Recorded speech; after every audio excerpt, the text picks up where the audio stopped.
a shelter in the dead of snow. What do we do when the stars fall down? Looking for time when the sand runs out. Hello Hunter and welcome to my channel. In this new series of videos for Monster Hunter Wilds, I will be showing specialized builds for each of the powerful tough monsters in the game. These builds are the result of many tests, fighting the monster itself over and over. No, God! No, God, please, no! No! No!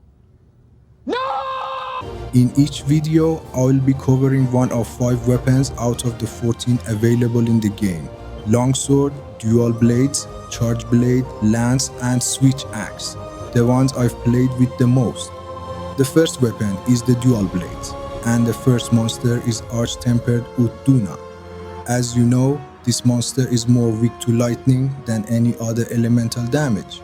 I tested several Artian weapon builds with different thunder attack and affinity setups, but none of them came close to the Legiacrus weapon's damage.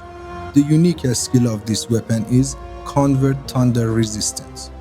What that skill does is, the higher your thunder resistance is, the more the weapon's thunder element attack increases. So this weapon becomes the best choice for a lightning element build, if your thunder resistance is at the highest possible level. The Legiacrus armor set, as far as I know, has the highest thunder resistance and is the best armor for this build. If you use every piece of that set, you will obtain the maximum thunder resistance. And if you pair it with 3 jewels for thunder resistance, you can push your thunder resistance to 40 without even using a special meal buff, which of course would raise that thunder resistance even higher. But with dual blades, using the burst skill gives the best performance. That's why I only use 4 pieces of the Legiacrus set.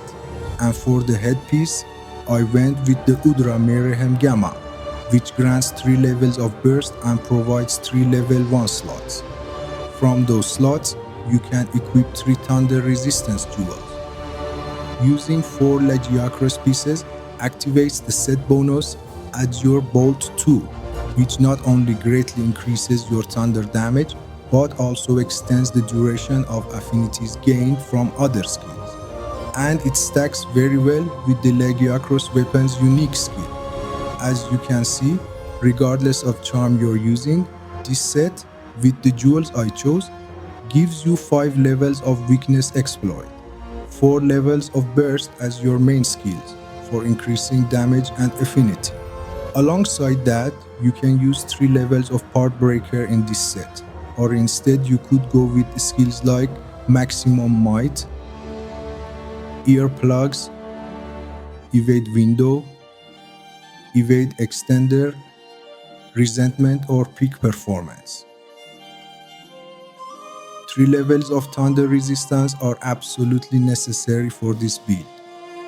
In this build you don't have much room to change things by swapping major jewels, but strangely almost all the necessary skills for a dual blades weapon exist in this set. In the talisman slot, if you can use the Golden Age charm that gives you 3 levels of critical eye and 1 level of burst, you've reached the maximum potential of this build. As you can see, I was able to bring critical eye and critical boost to their max with this talisman. In one of the tests, instead of 3 levels of critical eye, I used a similar talisman that had 3 levels of attack boost instead. I pushed attack boost to level 5, but I couldn't reach the same DPS that 5 levels of critical eye gave me. The reason is the low affinity of the Legiacrus weapon. That's the only weakness of this weapon, and it's compensated by critical eye. Again, I emphasize, I tested many combinations with dual blades of the Artian weapons, but in none of them could I reach the DPS of this build with the Legiacrus weapon. This build is so strong that when I tried to build its glass cannon version and use the hero exchange level, which at level 5 increases your damage by 30%, I still couldn't get a DPS difference big enough compared to the main build. The average DPS of the Legiacros build during combat was 48, and the average DPS of its glass cannon version was 54. With the high risk of that build, the difference is simply not worth it.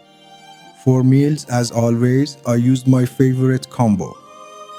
Next, you can see the glass cannon version of the Legiacros build in action. Just remember, to activate the Heroics skill, you can use Corrupted Mantle at the beginning of the fight to drop your HP below 35% so the skill activates.